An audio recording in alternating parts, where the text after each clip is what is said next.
Google Pixel has private space and it has been updated recently. In this video, we'll set up private space on this Pixel 9 Pro. So let's get started.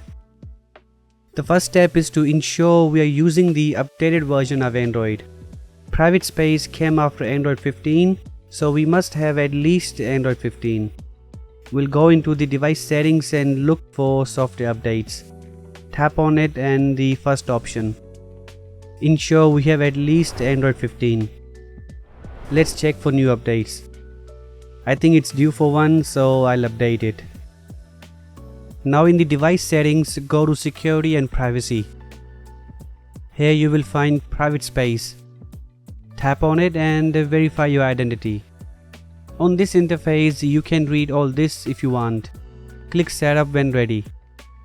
It will request you to create a Google account. We can skip it for now, but some of the features will be restricted, so I'll sign in with my account. Here put in your Gmail address and then your password. Once signed in, tap yes, I'm in, and lastly the agree button. We can set a new lock for private space or keep the same as the device's lock. I will keep the device lock for now. All done. Private space has been created. To see it, scroll down in the apps menu. It's locked at the moment, so I'll tap on unlock. Tap this lock button to lock it again. Private space is basically a separate profile. Here we can add files and install apps away from the main area. Some built-in apps are already installed. Suppose I take a photo with the camera, it won't be in the main files or photos. It will be in private spaces, files and photos. We can move a file from the main area to private space. Click this add button and add files. It will open up the file picker. Pick all the files to transfer. Then it will ask if you want to copy those files or move them. I will move them. Done. These files are in private space now. If you go into the main area, they won't be there. We can install apps as well. Adding apps will open up Google Play. We can search for apps and download them. You must be logged into your Google account to do that.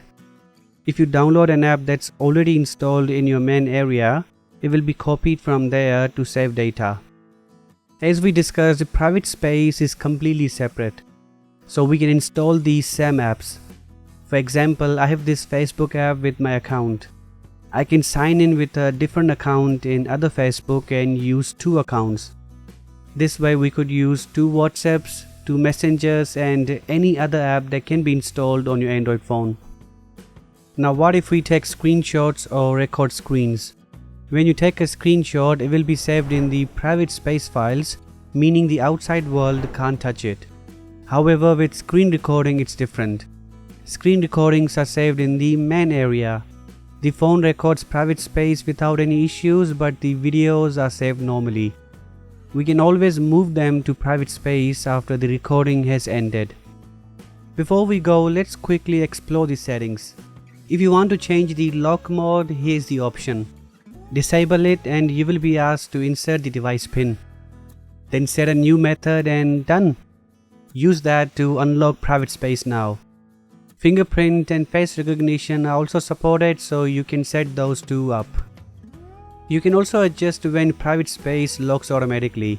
The default setting is every time the device locks, but you could change it to 5 minutes or when the device restarts.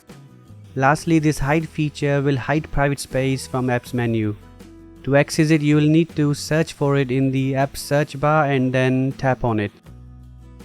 Once unlocked, it will be visible again. This is an additional step in making it more private. With all being covered, this is the end of the private space video.